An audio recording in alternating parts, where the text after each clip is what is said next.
Coming up next on Tech News Today, Google and Microsoft have dueling announcements regarding the classroom. Also, Samsung is supposedly hoarding all of the Qualcomm Snapdragon 835 processors. iOS 10.3 beta is starting to roll out. That brings Find My AirPods and developer replies in the App Store reviews section. Digging deep into the complex world of emoji, I promise, and computer. Any messages for me? All that and more coming up next on Tech News Today. This is Twit. Bandwidth for Tech News Today is provided by CacheFly at CACHEFLY.com.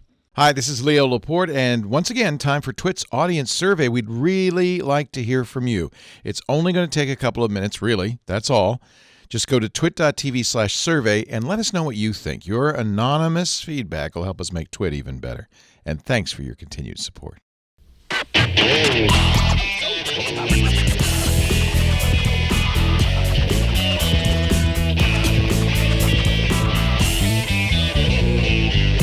This is Tech News Today, episode 1690, recorded Tuesday, January 24th, 2017.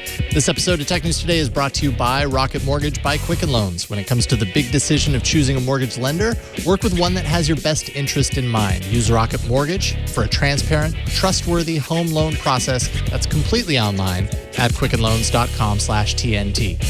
And by Blue Apron. Blue Apron will send you fresh, high-quality ingredients to cook delicious meals with simple step-by-step instructions right to your door. See what's on the menu this week and get your first 3 meals free with free shipping by going to blueapron.com/TNT. Hello and welcome to Tech News Today. This is the show where we talk about some of the biggest tech news stories that are bubbling up to the surface with people who are bubbling up to the surface and also happen to be passionate about technology. I'm Jason Howell. Megan Maroney, for the very last day of 3 days in a row, is not bubbling up to the surface here at the table. Yesterday, she was represented by a water bottle. And what do you know? I have another water bottle. So there we go. I'm sure Megan appreciates that. Joining me in her shoes is Ron Richards. How's it going, Ron? Megan is a force to be reckoned with, but I'll do my best. Okay, you got this. You're an old soul when it comes to this show at this point. Oh, don't call me an old soul. I'm a welcome friend. How's that? both apply. Well, you're not old, but your soul is awesome. Okay. I'll take it. All right. Let's talk about things that we know. It's weird. The last couple of days, I feel like I've been trying to diversify tech news, but it's been really hard because there's been tons of Google and Android and related things. So there's a lot of kind of concentrated stuff. It's not all chosen because Ron Richards, who I also do all about Android with every week, is on the show. It's just the way the dice fell. So hey, listen, sometimes Android is up, Apple is down, sometimes Apple is up, Microsoft is down. You gotta roll with it and be prepared. I'm just lucky it's about things that I know about that I can talk to you about versus things I don't know about. So. Either way is fine by me, but we got a lot of fun stuff to talk about, so here we go. Google introduced a few new convertible Chromebooks from Asus and Acer that are designed with the classroom in mind. The Asus Chromebook C213 and the Acer Chromebook Spin 11 both have pressure-sensitive stylus capabilities, USB-C for charging, and full Android app support. Also included, they say, is something I'd never heard of before, world-facing camera, which basically means a secondary camera that sits in the keyboard deck.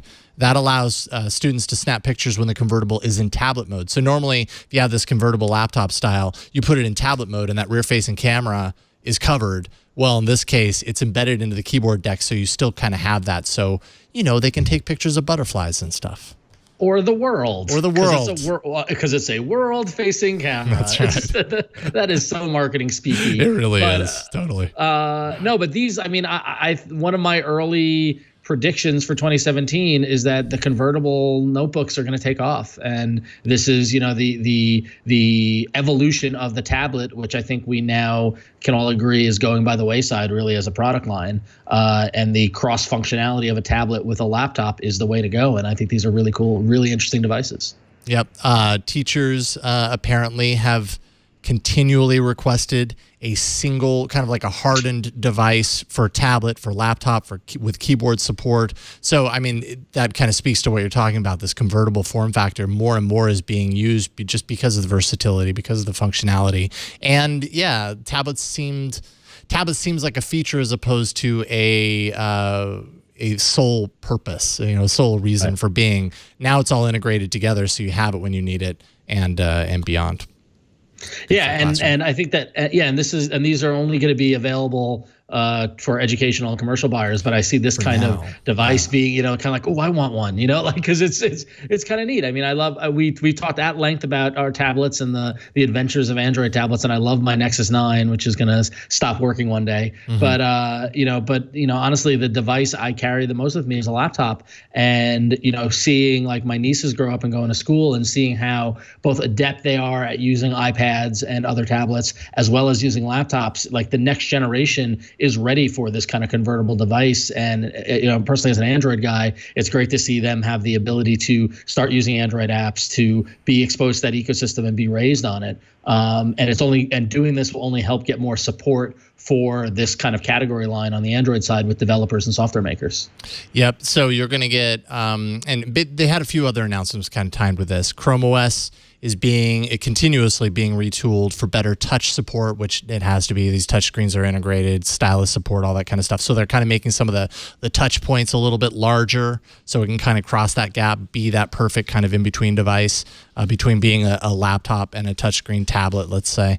Also, all Chromebooks going forward from this day forth, let it be known, they will all be compatible with Android apps. All of them being developed, and actually a bunch of them previously are going to be brought up, have an update, and they're going to get compatibility with Android apps. And that just opens the suite, the app suite, tremendously, and brings Chrome OS further into being a viable computing platform on the same level, at least to some degree, as the competitors like Microsoft's Windows. Obviously, those other platforms are stronger in certain cases, but for many people, and especially in the schools, I mean, this is all you need while still being super secure. Google says 20 million teachers and students are using Chromebooks weekly in the classroom. 70 million G Suite for education users. I mean, they've got a stranglehold.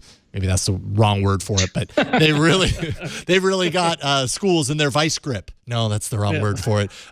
You know what I mean? They've got schools on board. They've got them participating. In a headlock. They're giving schools a noogie. Yeah. Oh, geez. Wow. It just gets Google's just a bully. No, I mean, I think that the computers in education has been a priority since Steve Jobs determined that for Apple back in the day. If you remember this legacy of we need to build devices that can be used in schools. Yeah. And it's great to see that torch being continued on. It seems like that's a category that Apple has somewhat moved on from, is a nice way to say. And so it's really interesting to see, kind of Google and others, manufacturers picking up the slack. Yeah, really benefiting from that. Adobe also, by the way, has a new suite of Creative Cloud apps for Chromebooks. So even that, that used to be the thing, like, well, you can't do Photoshop or whatever on a Chromebook because it's so underpowered. Now Adobe's even tackling that. So a lot of the main apps that you're used to using on a full-blown computer are now being kind of cloudified for use on a Chromebook, which is nice to fill in the gaps. Very cool. Very cool. Google's doing just fine, of course, in the classroom, as we were just discussing, but Microsoft wants a piece of that too. Microsoft announced the Intune for education, which is basically a new device and cloud-based app management service. It's targeted at the classroom to facilitate things like device setup, configuration, management for teachers and businesses. Microsoft's also showcasing a lineup. I mean, their announcements are so similar. It's kind of crazy. A lineup of low-cost Windows 10 PCs for schools, including the HP Stream 11 Pro G3 for education. Yes, that is the full name. For $189, and the HP ProBook X360 11 Education Edition. Catchy for $289. But I mean, this is obvious. I mean, this is same deal, right? Like there's a lot of headway that can be made, both in deploying large amounts of devices, if you can get it into a classroom, and also creating brand affinity, right? A brand identity for students who learn either to do all of their work in the world of Office 360 or to do all their work in the world of Google's Cloud Suite. This is a great way to get to kids early and to teach them that your platform is better, I suppose. Yeah, well, maybe HP can hire the guy who came up with world-facing camera to work on their product names, because it might be hard for kids to remember the names of their products when they're called the HP Stream 11 Pro G3 for education. But that said, I think that Microsoft is unique in their ability to approach education and schools as an enterprise with all their experience as Windows for an enterprise. So if you if you really think about it, a school network and a school kind of infrastructure is an enterprise. It just happens to be not a commercial business-facing enterprise. It's one that's focused around education. So a lot of the lessons they can make by deploying installs across multiple machines quickly and all that IT wizardry stuff that people get certified for and things like that. Applying those to the school is really smart. And again, it's continuing the support of education and giving them options. And you really got to wonder if the similarity in timing and type of announcements these are. You got to wonder which one heard about the other one first, or is it truly just like circumstance and coincidence that this is both hitting at the same time? I mean, there is at least some similarity because these were both announced at the same event, and I'm suddenly trying to look it up because I didn't write it down in my notes. But they're both at an education-based event. That makes sense. But yeah, man, I'm not able to pull up the name of it right now. So they're there at this event making similar announcements. But I mean, the announcements that they actually do make are very, very similar. I mean, it's basically the platform, laptops support it. All have pen support. Same with obviously the Windows 10 laptops. There's also one from JPIK. Has a convertible laptop for emerging markets, so there's going to be a low-cost version of this. That includes a basic microscope and a thermal probe for science studies. So really doing some very innovative and unique things. Intune for Education launches in spring, one-time fee of $30 per device. And there you go. That's great. I mean, it's that's competition is good, and giving schools options. I mean, if I was running a IT department for a school, I'd really have to look at these and see what is the best for our organization. It's funny though, because my sister is a teacher at a public school here in New York, and they recently switched over to Microsoft they weren't on Google. I don't think they were on any real system, but all the teachers had to convert to Office 365, and there was this whole big migration, the cloud. They're using all the different cloud services and things like that. And of course, there's a lot of grousing because everyone hates change and it's always difficult to do new things. But I want to circle back to her to find out how it's now they're a couple months in to see how it's working out, to see if the Microsoft is an improvement versus what they had previously. Right.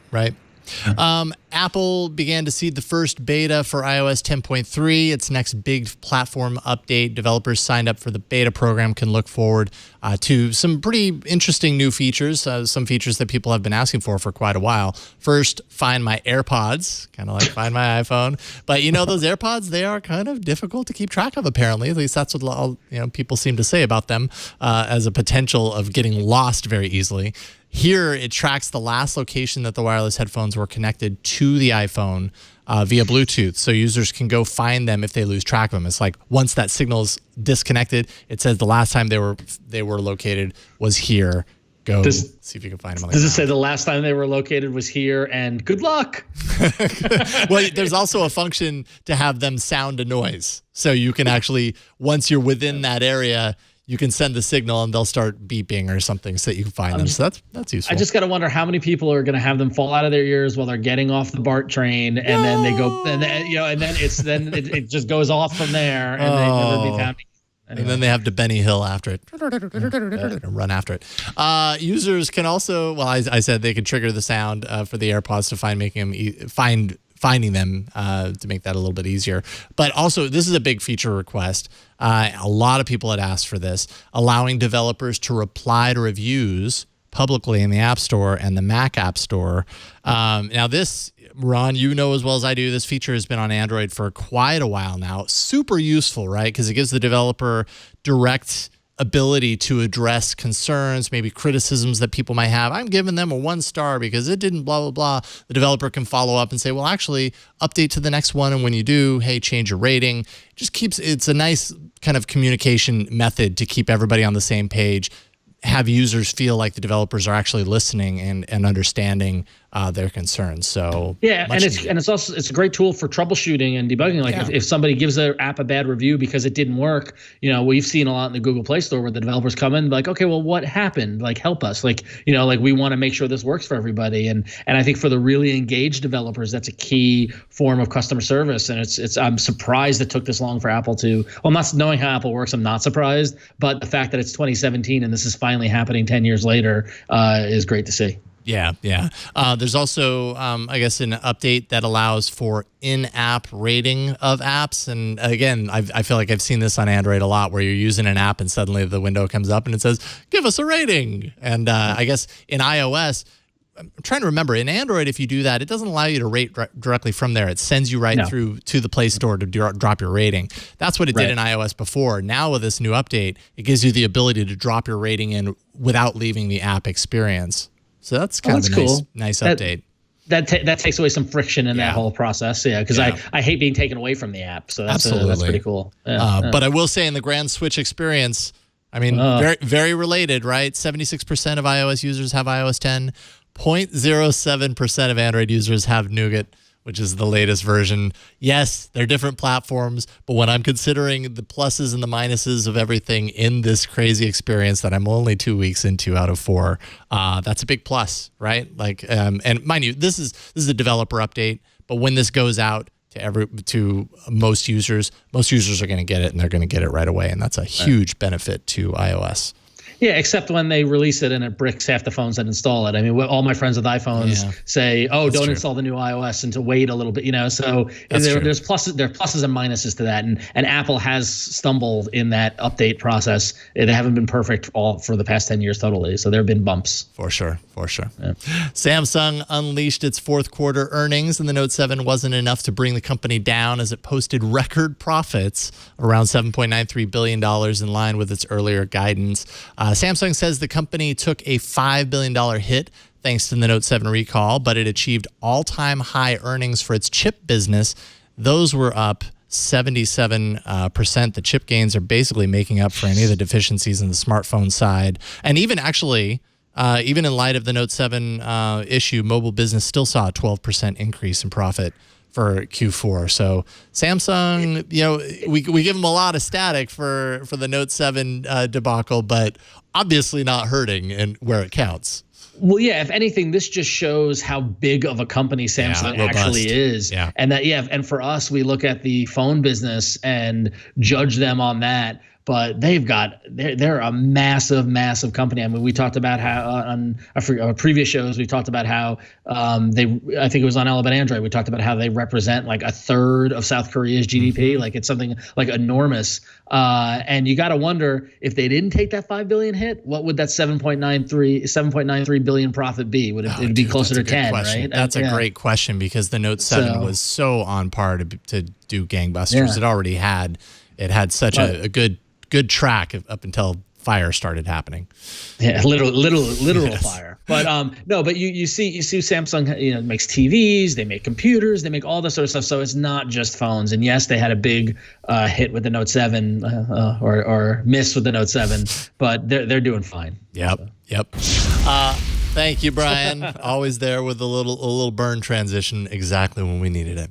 Samsung apparently has dibs on most of Qualcomm's Snapdragon 835 mobile processors, which is keeping competitors from using the next big chip in their devices. Sources tell Forbes that the 835 won't be widely available until Samsung actually releases its next flagship, which is, of course, the Galaxy S8. That's expected sometime early Q2. Samsung did say during their Note 7 kind of debriefing of what happened with their batteries that they wouldn't be at Mobile World Congress, but that they would be slightly delayed. So we don't know exactly when that's going to be. But what does this mean? This means that companies like LG's next flagship, the LG G6, is going to still be running, according to sources, last year's Snapdragon 821. It also kind of explains why HTC's current flagship, the U Ultra, launched with an 821 instead of the next generation of mobile processors. Usually everybody kind of gets on the current generation bandwagon when it comes to Snapdragon's top-of-the-line processors.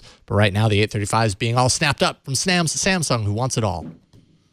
Well, I mean, it's supply and demand. I mean, Yep. I guess if they worked out a deal, I mean, it kind of stinks. I'm the kind of I don't like exclusive deals. I don't like single platform releases, all that sort of stuff. But this is, I imagine Qualcomm is trying to, appease all of their customers. But if Samsung put in that order before anybody else, then they win. Yep. And I should also say, just real quick before we kind of move on here, LG G6, The Verge says they have an image. This is the G6 that is supposedly coming at Mobile World Congress. They say February 26th. You see the top half of it, so you see the rounded edges, the minimal bezels on the side. The top bezel looks pretty narrow too, but I wouldn't necessarily say bezel-less. It's not. That is not bezel-less. There is still a bezel there, my friend. Yeah. So I like LG saying that having the latest is less important than having a chip that's proven that they can test thoroughly. That's kind of like, I didn't want the latest chip anyway. Exactly. It totally is. It totally is. But there's some sense to be made there as well, right? Like it's tried, tested, and true, but it's a year old. So obviously it is. Coming up, we take the emoji seriously for a change, or at least we try to. But first, let's take a minute to thank Rocket Mortgage by Quicken Loans. They're the sponsor of this episode. If you've ever gone through the process, I know I have, of applying for a mortgage, of securing a mortgage, you know why you're doing it, and obviously you're happy that you have that ability, but it's just not, the process is never as smooth as it could be. It takes a lot of, coordinating all this information, gathering it, collecting it from all sorts of places. It's just not super smooth, right? We live in a digital age, so we want things to be easier when we're living in the digital age. And when it comes to the big decision of choosing a mortgage lender, you also want to work with someone that you can trust, who has your best interest in mind, can make the process a little bit easier for you. With Rocket Mortgage, you're going to get a transparent online process that gives you the confidence to make an informed decision. You're not going to waste time searching through stacks of paperwork. With Rocket Mortgage, you can securely share your financial information to get a mortgage approval in minutes. And you can even kind of adjust the rate and the length of your loan on the fly in real time, so you can make sure that you get the mortgage solution that's just right for you and your situation. Whether you're looking to buy a home, or even if you're maybe thinking about refinancing your existing mortgage, you can actually lift the burden of getting a home loan with Rocket Mortgage and their easy process. Skip the bank, skip the waiting, go completely online at quickenloans.com/TNT. That's quickenloans.com/TNT, equal housing lender, licensed in all 50 states, and MLS, consumeraccess.org, number 3030.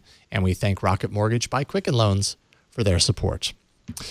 All right, everyone, it's time to get serious about emoji. Joining us to discuss a few stories in the emoji world is Jeremy Burge, founder of Emojipedia. He takes emoji serious. How's it going, Jeremy? Hello, very good. Good to be here. It's great to have you here. You've written a lot about emoji, obviously, blog.emojipedia.com. We're going to talk about a few things that you've written up here and kind of peel it back a little bit, because I feel like sometimes when emoji comes up on these shows, it's kind of a running joke, but it turns out lots of people use emoji, and there's very good reasons why. But before we kind of get into that stuff, let's start by chatting a bit about a few of the new additions. They're happening all the time, it really seems like anyways. Tell us about the new emoji hiding beneath the surface of Microsoft's most recent Windows 10 Insider build. So this is the latest release of what will presumably become the Creators Update, and that added Emoji 5.0 support, which is the gendered emoji support, where you have the male version of female emojis and vice versa. And it's got the interracial couples, which is interesting for this one because Windows and Microsoft are the first to support this, which it's something that other platforms have trouble supporting because of the number of variations. But that's sort of buried below the surface. It's very hard to find these because they're not on the regular input for the keyboard. How does a platform like Microsoft's Windows suddenly be how is one platform able to launch something like this where other platforms aren't? I don't know. I guess in my mind, it feels like it would be more of a universal thing. Like they all get it at once, but I see it's probably more on the platform level that something needs to be updated in order for this to happen. Why is that? Right. Unicode adds an update every year where they'll approve a new list.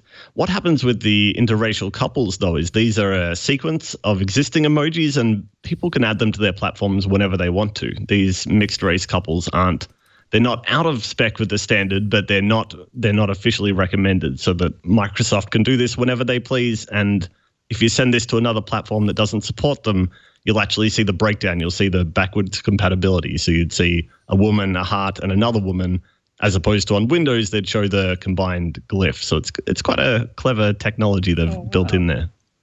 So is it the kind of thing where Unicode is kind of the basis, and then platforms are able to add, they can add to it, but they can't subtract from it, right? Right. You've got a minimum level of support, and no one needs to support every Unicode character if they don't want to, but effectively the regular code points are the baseline, and then these sequences are sort of an additional thing that you can add if you want to. And then when a company like Microsoft rolls out these kind of unified, like biracial couples is one example, whereas the other platforms are putting together the glyphs, the piece plus piece plus piece together in order to simulate the same thing. In Microsoft's doing so, how then does that end up permeating into the other platforms, or does it? It's not always necessarily a lock that it will. It could be just a unique thing that Microsoft's platform has. Is that right? I get the impression that other vendors might like to do this, but because they don't have vector fonts like Windows does, Windows can actually they have all the families set up where there's 52,000 combinations of family emojis because every person can have a different skin tone. And the other platforms, at least iOS and Android as they exist today, would really struggle to add that many glyphs to any font. Yeah, for sure.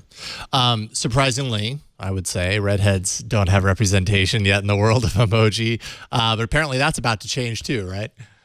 Maybe. It's the Unicode technical committee meeting this week, and redheads have been on the agenda for about 2 years now. They keep popping up, but the last proposal was put forward last year for custom hair tags, that every emoji could have its own different hair, but that was deemed a bit far for most vendors to be keen to support. So this week there's a discussion about maybe there should be a more limited redhead implementation put forward. So wait, let's back up there. There's an emoji council that meets. Like how does that work?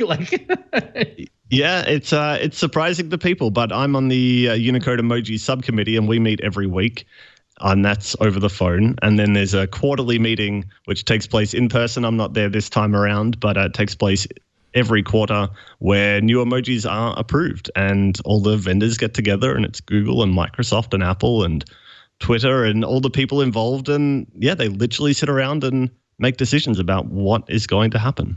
And that's super cool. The craziness about this is just the depth of differentiation there is in with human beings. Essentially, there are an unlimited amounts of combinations of things. Burke, who helps out here in the studio, says on his little paper, black hair with orange tips. I mean, at some point, that's a joke, but really, I mean, at some point, we're talking about opening this up so that everybody can customize, can be represented in whatever way they choose. It seems like such a complicated thing to tackle, but so I guess it would make perfect sense that there would be a committee figuring out which things rise to the top of the surface, right?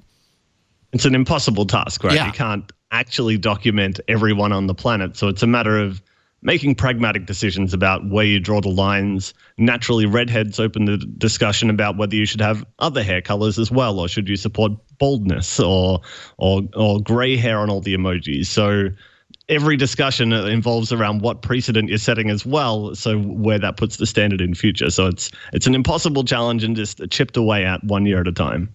Sure. Well, I would like to, as a member of the many thousands of people with sideburns, I would like to lobby for a sideburn emoji so that I can be represented in my text messages. Could I say there's a beard emoji coming this year? So maybe if you fancy getting a bit more growth, you could be supported there. Honestly, I'm really amazed that hasn't existed already. But I don't live in Williamsburg, so I'm going to pass on the beard emoji. But if we could differentiate to beard and then neck beard, that would be great too. So obviously, tons of variability between platforms. That's a big deal, a big challenge for unifying emoji across the board. Android users, as Ron and I both are very used to seeing little boxes, sometimes with X's in them, in place of where the emoji would be when it's sent from another platform. Why is Android particularly behind the curve? And I mean, maybe the better question here is Android the only platform that is kind of experiencing this type of subpar experience when it comes to emoji? Android is alone in this for the most part. That obviously, as you know, and you've discussed about having OEM updates, and sometimes every vendor doesn't necessarily update to the latest version for all users. And that's really the issue, that emoji updates are tied to system updates because emoji fonts are built in at the system level. So if you don't get new updates for your Android release, you don't get the new emoji updates either. Right. And that's a problem, Jason, that, as we just mentioned a couple of minutes ago, we are very familiar with in terms of doing the system update. But I've got to say, as somebody who's up to date on the Android platform, I welcome the new emoji, and I've gotten a lot of mileage out of that creepy clown. That creepy clown emoji is thumbs up, man. That was pretty good work. amazing. Pretty amazing. Yeah. And to be honest, Google is doing a good job with their emoji support. They're right on it. It's just when you get the updates. Google released their emoji support earlier than Apple did last year. So it's not that they're not doing their job. It's just on the other end that if you can't get it to the end users, I know when we looked at Emojipedia users, we were showing only 4% of Android users on 7.0 or above. Google says closer to 1%. And that's a huge issue. When the vast, vast majority of Android users are seeing empty boxes, then that's no good. How do you know what people are trying to say? Subpar. It makes you feel like something's broken when you see that. And it also makes you feel like you're just not part of the conversation, which is absolutely true, right? Like, and that kind of leads into my next kind of topic, I suppose, is that it's easy to look at emoji, and I know I'm perfectly guilty of this, and think of emoji as like a toy or a game, or, you know what I mean? Like, not take it seriously. But in the digital world that we live in, when we're typing as much as we do, emoji actually plays a pretty important role. So in that case, you know, it conveys an emotion. Many times it conveys an emotion, a feeling, a characteristic that can sometimes be very challenging to put into words. So in that case, it really does feel like you're being left outside of a particular conversation. It's like suddenly, you know, you can't read French, and suddenly half the conversation is in French and you'll never know what it said. Yeah, I mean, you're right. It is fun. People do like to make fun, and I understand it. It's a funny technology, and it's fun to have, but it's absolutely the best thing we have. We don't have anything else within the text standards to convey what emoji can. So while it's pretty amazing that we actually have this pretty diverse set of characters that work in any text field on any platform, and that does allow us to say way more than we could without them. So without that, I don't think people would actually genuinely prefer a world without them, even though some people tend to say, oh, wouldn't it be better to have no emojis at all? They're the worst. But in reality, they are convenient, and they're quite helpful to have.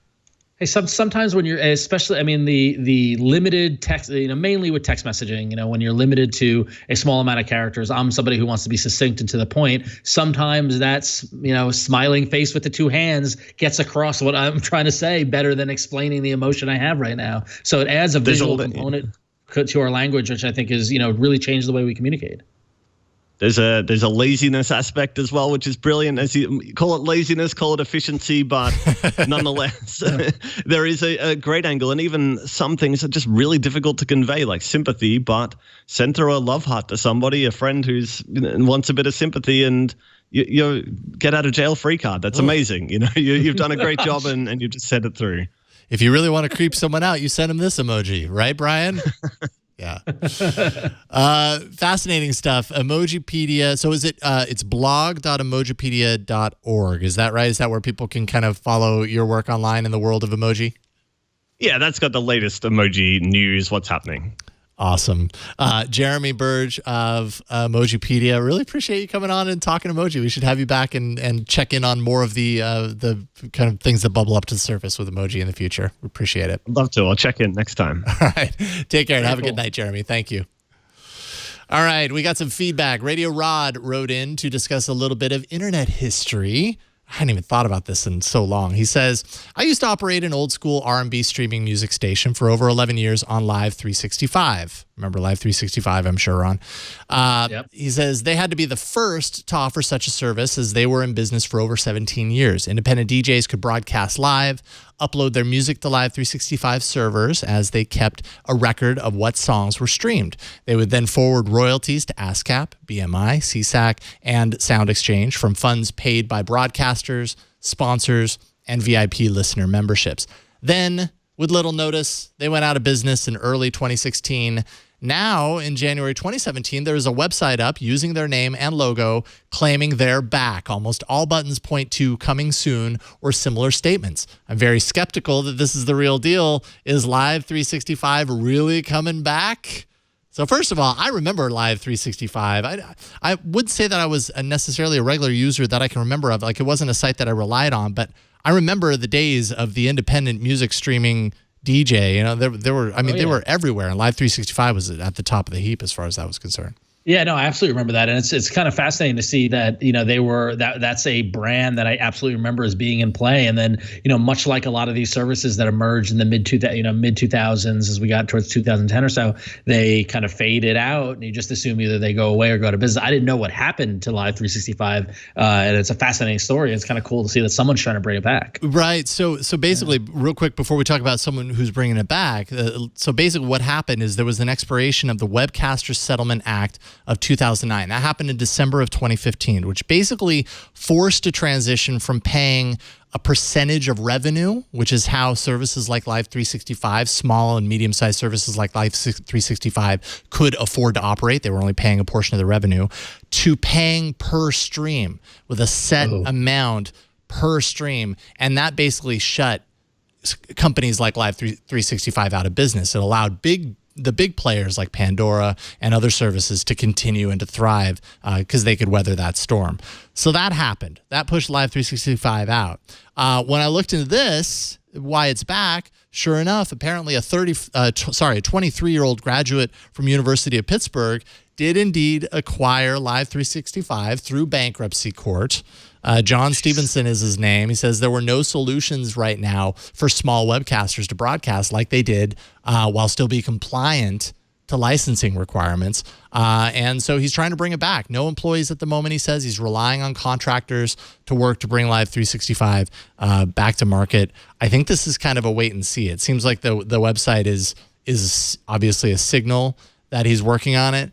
We'll see how far he gets it. This is a challenging industry. It was challenging before, and now with current regulations, it's even more challenging. I mean, even the big players in this industry are having a really hard time making money doing this stuff.